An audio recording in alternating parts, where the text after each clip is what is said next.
नमस्कार दोस्तों, कैसे हो आप सभी। मैं केशव शर्मा, आप देख रहे हैं टुडे ऑडिशन।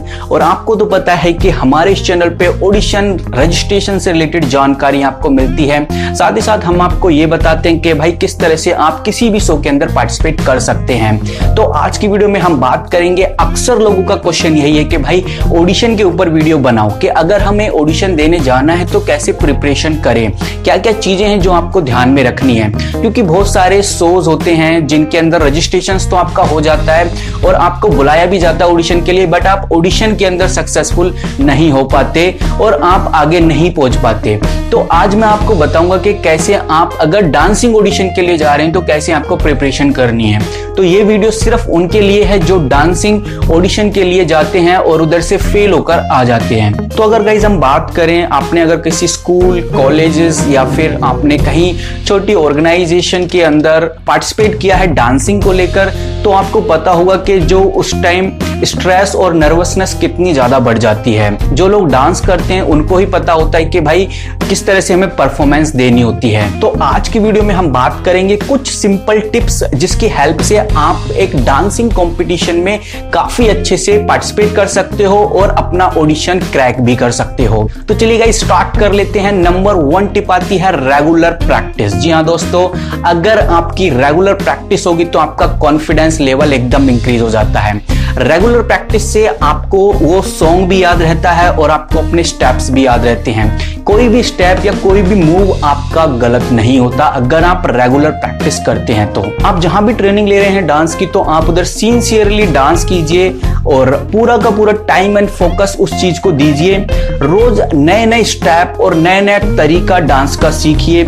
ऐसा नहीं कि आप हर बार वही स्टेप्स को प्रिपेयर कर रहे हैं। जब आपको स्टेप आ जाता है तो आप नए स्टेप्स की तैयारी कीजिए। नए नए तरह के जो डांस होते हैं उनको प्रिपेयर करना आपके लिए बहुत जरूरी और बहुत इंपॉर्टेंट साबित हो सकता है। और जो सबसे इंपॉर्टेंट क्वालिटी है डांसिंग के लिए वो है वर्सेलिटी। जी हाँ दोस्तों, अगर आपकी वर्सेटिलिटी काफी ज्यादा अच्छी है तो आप हर किसी ऑडिशन में क्रैक हो सकते हैं। अब ये वर्सेलिटी होती क्या है गाइस? ये होती है चंचलता। चंचलता मतलब फेस एक्सप्रेशन। आप डांस करते वक्त अपने फेस एक्सप्रेशन अगर काफी अच्छे रखते हैं तो आपका ऑडिशन के अंदर सिलेक्शन होना काफी कंपलसरी हो जाता है।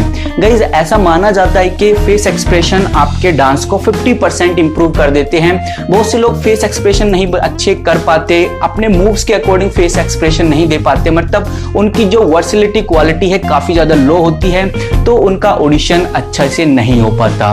तो आपको सबसे ज्यादा ध्यान अपने फेस एक्सप्रेशन पे देना है, अपने मूव्स पे देना है। ये चीज आपको बहुत ज्यादा याद रखनी है, क्योंकि जो होस्ट होते हैं वो यही देखते हैं कि इसका वर्सेलिटी क्या है और इसका मूव क्या है हर बेस पे, हर बीट पे। दूसरी टिप्स गाइज आपके कॉन्फिडेंस को इंक्रीज करने की, वो आती है गैदर योर मोर इंफॉर्मेशन। जी हाँ दोस्तों, अगर आपकी इंफॉर्मेशन, आपकी नॉलेज प्रॉपर होगी, आपको पता होगा कि भाई किस जगह ऑडिशन के लिए जाना है, कौन सा प्लेस है और इंडस्ट्री कंपनी कौन सी है और कौन कौन होस्टेड हैं जो उधर बैठेंगे, तो आपको नर्वसनेस कम हो जाती है। साथ ही साथ आपको इस बात की टेंशन नहीं रहती कि भाई कहां पे जाना है, कैसे मेरे को एड्रेस मिलेगा, मैं कहीं लेट तो नहीं हो जाऊंगा। इन चीजों का प्रेशर आपके दिमाग से निकल जाता है। तो आपको इस बात पे ध्यान देना है कि भाई सारी इंफॉर्मेशन कलेक्ट कीजिए अपने ऑडिशन से रिलेटेड। साथ ही साथ गाइज आप अपने एक्सप्लेसमेंट एंड अचीवमेंट्स को भी नोटिस कीजिए कि आपने भाई कौन कौन से अचीवमेंट किए हैं, उनकी भी एक लिस्ट बनाइए प्रॉपर, ताकि आप उनको बता सके कि आपने कहां कहां अपना परफॉर्मेंस दिया है और कितने अवार्ड्स आपने जीते हैं। अगर आपने जीते हैं तो जरूर उनको भी आप रिवील कीजिए ऑडिशन देते वक्त। रिज्यूमे आपको अपडेट करना है और कई बार ऑडिशन देते वक्त आपको एक फॉर्म भरवाया जाता है। उस फॉर्म के अंदर आपकी डेट ऑफ बर्थ, आपने 12th कहां से की, 10th कहां से की, आपने कहां पे ट्रेनिंग ली, आपको कितना डांसिंग आती है, ये सारी इंफॉर्मेशन आपको पता होनी चाहिए। कहीं बार बार आप कॉल करके पूछो अपने घर पे कि भाई मेरी डेट ऑफ बर्थ क्या है, मार्कशीट में क्या है, मेरे नाम क्या है। इस तरह की छोटी छोटी इंफॉर्मेशन भी आपको अच्छे से रखनी है, अपना रिज्यूमे काफी अपडेट करके रखना है। तो ये सारी इंफॉर्मेशन गैदर करने के बाद आपकी जो नर्वसनेस है और आपका जो कॉन्फिडेंस है कुछ परसेंट तक काफी ज्यादा हाई हो जाता है। अगली जो टिप्स आती है गाइज वो है टिप्स 3। ये गाइज आपके लिए काफी ज्यादा इंपॉर्टेंट है और ये आपके फ्यूचर में काम आती रहेगी, क्योंकि कभी ना कभी आपको ऑडिशन देना है डांसिंग से रिलेटेड अगर आप वास्तव में जाना चाहते हैं तो। वो है गाइज टिप्स नंबर 3, जिसमें मैं बात करूंगा फिटनेस और फोकस को लेकर। जी हाँ दोस्तों, अगर आप फिट हैं, आप फोकस हैं, तो आप किसी भी ऑडिशन को आसानी से क्रैक कर सकते हैं। तो इसमें फिटनेस रहने के लिए मैं अब ये नहीं बोलूंगा कि आप बल्की बन जाइए, आप जिम जाना स्टार्ट कर दीजिए। नहीं, डांसर के लिए कभी भी जिम होती नहीं है, ये मैं आपको अभी बता रहा हूं। आपको कार्डियो करना है, जितना हो सके आप कार्डियो करके अपनी बॉडी को फ्लेक्सिबल बना सकते हैं। साथ ही साथ आप योगा कर सकते हैं और व्यायाम कर सकते हैं, जिससे कि आपकी बॉडी काफी ज्यादा फ्लेक्सिबल हो जाती है। जिम करने से आपकी बॉडी बल्की हो जाएगी, मसल ज्यादा आ जाएगा और फिर आपको बहुत सारे मूव्स करने में प्रॉब्लम हो सकती है। अब कार्डियो में गाइस आप क्या कर सकते हैं, आप रनिंग कर सकते हैं, स्विमिंग कर सकते हैं और भी बहुत सारी एक्टिविटी हैं जो कार्डियो के अंदर आती हैं। कार्डियो मतलब क्या, आपको अपनी हार्ट बीट तेज करनी है, आपको मतलब पसीना लेके आना है, ना कि आपको बल्की बनना है। बल्की मतलब आपको बॉडी नहीं बनानी, आपको एक नॉर्मल एक सैचुरेटेड पर्सन की तरह अपने आप को शो करना है, वही आपकी फिटनेस कहलाएगी। तो चलिए गाइस अब बात करते हैं नेक्स्ट टिप्स की, वो है आपका ड्रेसिंग सेंस। जी हाँ दोस्तों, अगर आपकी ड्रेसिंग सेंस प्रॉपरली है तो आप ऑडिशन को आसानी से क्रैक कर सकते हैं। बहुत से लोग जैसे आपको हिप हॉप का ऑडिशन देने जाना है, आपको हिप हॉप करना है और आप ऐसे कपड़े पहन के जा रहे हैं जो हिप हॉप से मैच ही नहीं करते, तो फिर कहीं ना कहीं वो आपका जो इंप्रेशन है वो गलत ही पड़ता है, चाहे आप कितना भी अच्छा डांस क्यों ना कर लें। तो गाइज आपको अपने डांसिंग के हिसाब से ड्रेस का कलेक्शन करना है कि आपको भाई कौन सा डांस करके दिखाना है, उसी के हिसाब से आपको जो डांसिंग प्रिपरेशन है उसी के हिसाब से आपको क्लॉथ भी चूज करनी है। साथ ही साथ लोग क्या करते हैं, एक जोड़ी ही कपड़े ले जाते हैं। नहीं, आपको कम से कम 2 जोड़ी तो कपड़े ले जाने हैं उस डांस को परफॉर्म करने के लिए, क्योंकि अक्सर क्या होता है, हमने देखा है कि कपड़े क्लॉथ गंदे हो जाते हैं या किसी रीजन की वजह से खराब भी हो जाते हैं, तो आपके पास दूसरे कपड़े हैं, आपको उन्हीं कपड़ों में डांस नहीं करना पड़ेगा। इससे कॉन्फिडेंस काफी ज्यादा इंक्रीज होता है कि अगर आपके क्लॉथ नीट एंड क्लीन है और प्रॉपर ड्रेसिंग में है तो ये कॉन्फिडेंस इंक्रीज करने के लिए आपको ड्रेसिंग सेंस भी आनी चाहिए। अब ड्रेसिंग सेंस की ही बात चल रही है, तो अगर आप ड्रेसिंग सेंस अच्छी कर भी लेते हैं फिर भी आप गलतियां क्या करते हैं, आप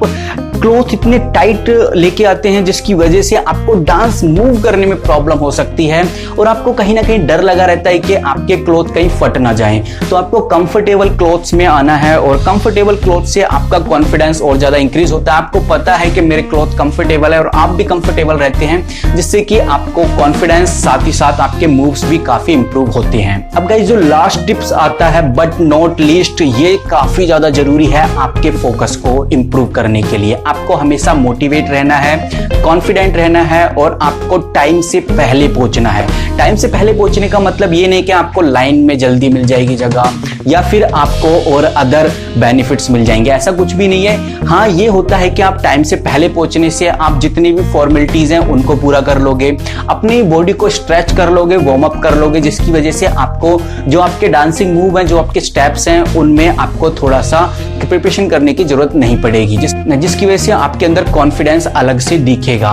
तो गाइस आपको जल्दी पहुंचना है, मोटिवेट रहना है। और मोटिवेट आप कैसे रह सकते हैं, आपको ये सोचना है कि भाई जो भी मेरा ऑडिशन ले रहा है वो भी एक नॉर्मल पर्सन ही है, उसके आगे मैं आसानी से डांस कर सकता हूं क्योंकि मैंने काफी प्रैक्टिस की है और मुझे इतना तो आता है कि मेरे को निराशा नहीं देखने को मिलेगी।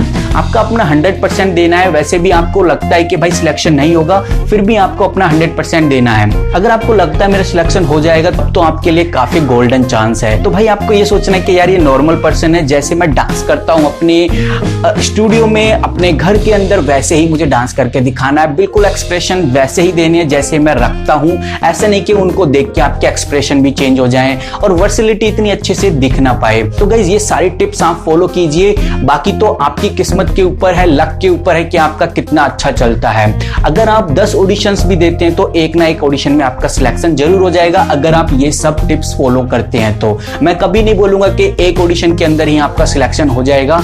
हाँ, हो जाता है, ऐसी बात नहीं है, बट कहीं ना कहीं आपकी कहीं ना कहीं गलती होती है जिसकी वजह से आपका फर्स्ट ऑडिशन में नहीं हो पाता। तो धीरे धीरे इंप्रूव करोगे तो आप 1 या 2 ऑडिशंस के बाद आपको पता चलेगा कि आप कहाँ गलती करते हैं और फिर आप चौथे 5वें ऑडिशन में डेफिनेटली सिलेक्ट हो सकते हैं। तो हर फॉर्म भरिए, जितने भी डांसिंग से रिलेटेड फॉर्म्स निकलते हैं। मैं आपको रिकमेंड करूंगा कि आप हमारे इंस्टाग्राम को फॉलो कर सकते हैं, क्योंकि उसके अंदर हम आपको अपडेट करेंगे। आपका कोई भी क्वेश्चन हो ऑडिशन से रिलेटेड आप पूछ सकते हैं, उधर हम आपको रिप्लाई करने की काफी ज्यादा कोशिश करते हैं। गाइस, आप वीडियो के नीचे भी कमेंट कर सकते हैं, हम आपका उधर भी रिप्लाई करेंगे। और इससे रिलेटेड कोई भी इंफॉर्मेशन आप जानना चाहते हैं तो मुझे बताइए। और इस तरह की वीडियोस अगर आपको अच्छी लगती हैं और अगली वीडियो आप किसके ऊपर सुनना चाहते हैं वो भी मुझे बताइए, ताकि हमें पता चले कि भाई आप कौन सी वीडियो देखना पसंद करते हैं। तो मिलता हूं इस तरह की नई वीडियो में, तब तक के लिए take care and good bye.